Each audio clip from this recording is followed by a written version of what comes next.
Now let's study the phenomena of mutual induction.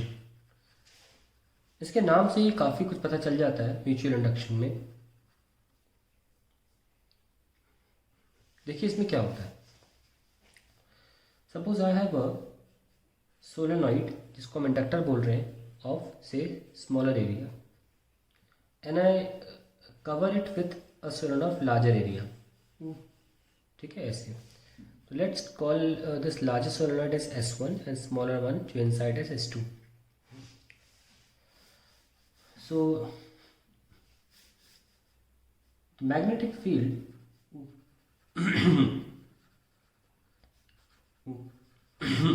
और current हम S1 में दे रहे हैं. Okay, I am giving current in S1. In solenoid S1 let me call it as B1. क्या होगा? Mu naught N1I where N1 is the number of turns per unit length of S1. Now ध्यान से देखिएगा. जब हमने self induction किया था तो उसमें हमने मैग्नेटिक फील्ड निकाली और ये चेक किया the total flux in the entire solenoid. है ना. हम रिकैप कर देते हैं. सेल्फ इंडक्शन में हमने क्या किया था? पहले हमने मैग्नेटिक फील्ड निकाली. हमें N1 N2 लिखने की आवश्यकता नहीं थी क्योंकि कॉइल एक ही थी. फिर हमने लिखा कि एक अकेला फ्लक्स कितना होगा, मतलब एक अकेले छल्ले से कितना फ्लक्स लिंक होगा. हमने फ्लक्स होता है B इंटू ए ऐसे कर दिया. फिर सारे छल्लों से तो हमने सारे टर्न्स को मल्टीप्लाई कर दिया. किससे? कैपिटल N, क्योंकि वो सारे टर्न्स थे. बिल्कुल यही प्रोसीजर करेंगे लेकिन दूसरी कॉइल के साथ. क्या? क्योंकि जो बड़ी कॉइल है उसका फ्लक्स छोटी कॉइल से लिंक हो रहा है. ठीक है, उसका फ्लक्स छोटी कॉइल से भी लिंक हो रहा है. तो let's right the magnetic flux linked with one coil of S2.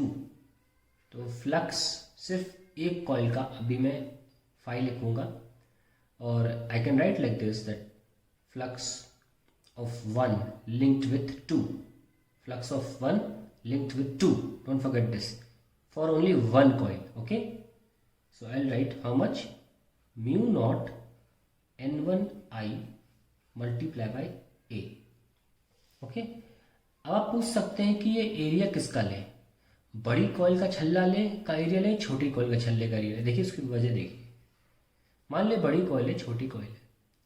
Flux तो बड़ी कॉइल से पूरा निकल रहा है, लेकिन अगर यहाँ जितना फ्लक्स हम छोटी कॉइल से निकालना चाहते हैं वो तो छोटी कॉइल के एरिया पर डिपेंड करेगा. तो ये स्मॉलर कॉइल का एरिया है. ऑन द अदर हैंड हमने अगर S2 में करंट दिया होता और फ्लक्स ऐसे निकल रहा होता है S2 की वजह से, S2 में जो करंट भेजा उसकी वजह से, तो भी वहाँ जो फ्लक्स कलेक्ट होता वो बड़ी कॉइल के एरिया पे फिर भी डिपेंड नहीं करता. तो कन्फ्यूजन ही खत्म हो गई. चाहे यहाँ से हो, यानी कि चाहे बड़ी कॉइल से फ्लक्स निकल रहा हो, छोटी कॉइल से फ्लक्स निकल रहा हो, इन एनी केस हमेशा छोटी ही कॉइल का एरिया लिया जाता है. नाउ बिल्कुल इसी की तर्ज पे चल रहे हैं हम. बहुत सिंपल डेरिवेशन है. Now total flux linked with all turns of S2. कैसे करोगे? N2 टाइम्स phi12 खत्म. तो हम क्या कर रहे थे इसमें? Magnetic flux linked with one coil of S2. One coil of S2. तो वन की वजह से टू में. ध्यान रखना वजह को तवज्जो पहले दिए. खैर, तो हम मल्टीप्लाई किससे करोगे? अगर total flux linked with all turns of S2 से करोगे, अगर बात S2 की चल रही तो टर्न्स भी S2 के लिए जाएंगे ना. तो let's write mu naught N1I area smaller coil का अंडरस्टूड है into N2. And then I can write mu naught N1 I into A into N2 L, क्योंकि N2 क्या होगा, total number of turns upon its length. ये देखिए आ गया है ना। अगले पेज पे चलते हैं।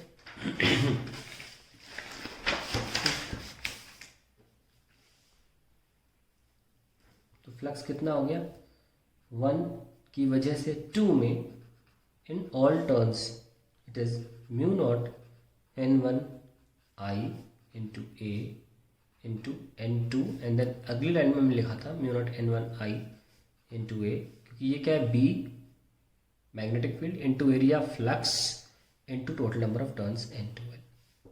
So I'll get mu naught N1 N2 I LA, that is N2 512. Now as we have initially also told that flux जो होता है वो proportional to current होता है, जैसे जैसे करंट आप दोगे वैसे वैसे फ्लक्स बढ़ता चला जाएगा, और प्रोपोर्शनैलिटी कांस्टेंट यहाँ पर कोएफिशिएंट ऑफ म्यूचुअल इंडक्शन हो जाता है I, ठीक है। So this M is known as coefficient of mutual induction. अगर अकेली कॉइल होती है तो ऑब्वियसली सेल्फ इंडक्शन, पर अगर दो कॉइल्स हैं तो फिर हमें म्यूचुअल इंडक्शन लिख रहे हैं, mutual coefficient of mutual induction यहाँ लिख लीजिए, तो M ये चीज़ है ना। हम इसको इक्वेट कर दें अगर M I is equals to mu naught N1 N2 I LA, ठीक है।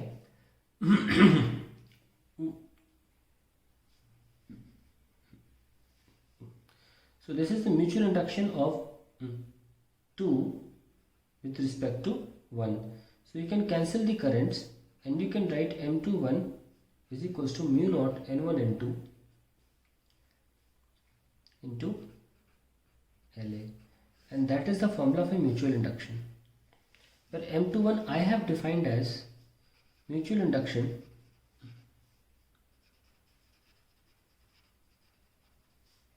of 2 with respect to 1, या of S2 with respect to S1, ऐसे बोल सकते हैं। तो हमारा फॉर्मूला निकल के क्या आया, mu naught N1 N2 into LA। कोई बहुत बड़ी बात नहीं है, क्योंकि जब ये सेल्फ इंडक्शन था तो N1 N2 एक ही कॉइल के थे और वो स्क्वायर हो गए थे, यस और तो वो क्या हो गए थे, स्क्वायर आ गया था, mu not N square LA हो गया था।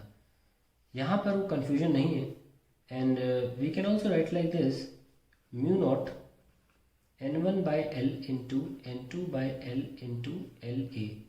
पर ध्यान रखना ज़रूरी नहीं है दोनों के टर्न्स की लेंथ भी सेम हो, पर अगर सेम है then you should write like this mu naught N1 N2 A by L। सुनो, जैसे कि हमने आपके सामने भी क्या निकाला, हमने निकाला M21, that is mutual induction of coil 2 sorry S2 with respect to S1, क्योंकि S1 में करंट था।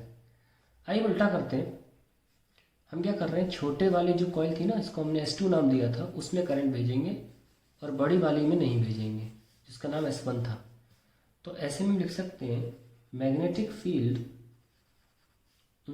इन S2 कितनी होगी, B2 is equals to mu naught N2 I, क्योंकि हम करंट अब S2 में दे रहे हैं।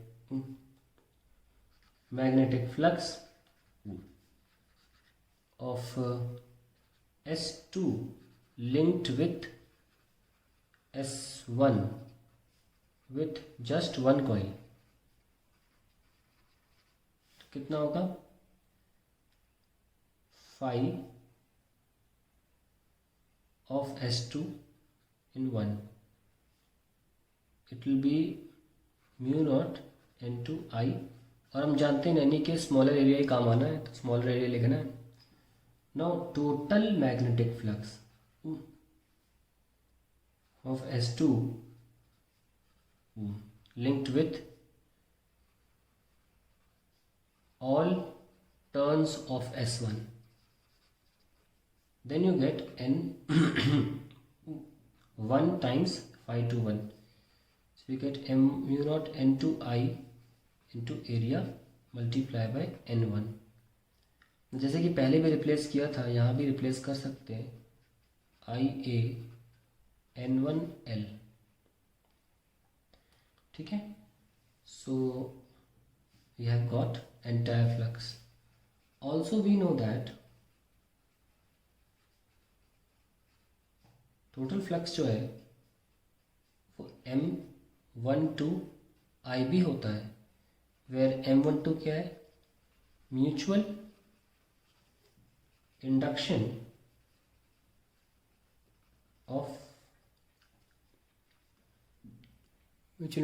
Of S1 with respect to S2, क्योंकि अब करंट किस में, S2 में, so with respect to S2 बोला जा रहा है। So let us equate the two and see what we are getting.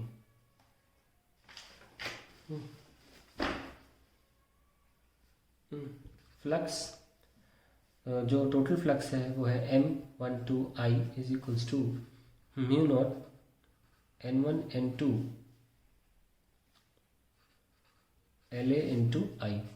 ये कैंसिल करिए तो आपको मिलेगा mu naught N1 N2 LA। हमें नोटिस किया कि M21 M12 के बराबर आया है। ये बोर्ड एग्जाम में कई बार पूछा जाता है, derive the formula for mutual induction and prove that M21 is equals to M12। और इसको हम एक्चुअली बोलते हैं theorem of reciprocity,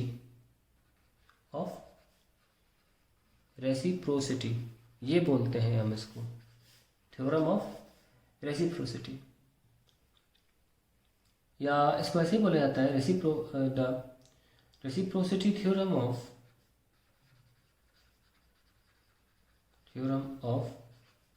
mutual induction. So that is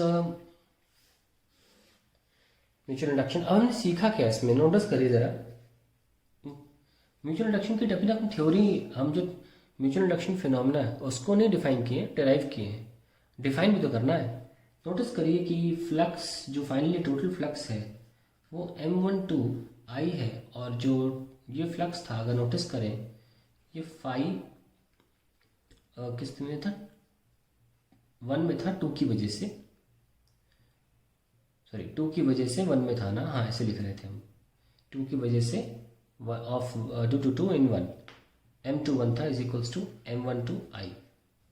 आप नोटिस करिए कि आपकी करंट जो था वो किस कॉइल में था, S2 में। इस केस में जो हमने अभी लिया है करंट किस में था, S2 में, और फ्लक्स हम किस में काउंट कर रहे हैं, S1 में। तो करंट S2 में था, फ्लक्स काउंट कर रहे हैं S1 में, तो जो फ्लक्स चेंज हो रहा है वो S1 में चेंज हो रहा है। So we can write like this, current is in S2, current is in S2 and flux also changes in S1, due to which an EMF is induced in S1, or we can also say a current is induced in S1. Current is in S2 and flux also changes in S1, due to which an EMF is induced in S1, or we can say current is induced in S1. तो हमने क्या किया, हमने current तो S2 में भेजा था 2, पर इंड्यूस किस में हो गया, S1 में। तो इसको हम अंग्रेजी में जो लिखेंगे that will be known as mutual induction. से लिखते हैं क्या मतलब हुआ इसका,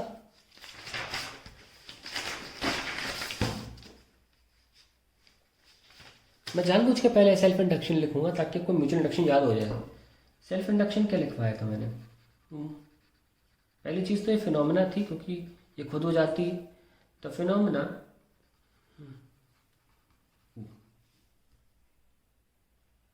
इन विच a current is induced in a coil due to change in flux in the same coil, in same coil. However, mutual induction क्या हुआ? The phenomena in which a current is induced in a coil, current is induced in a coil due to change in flux in neighboring coil,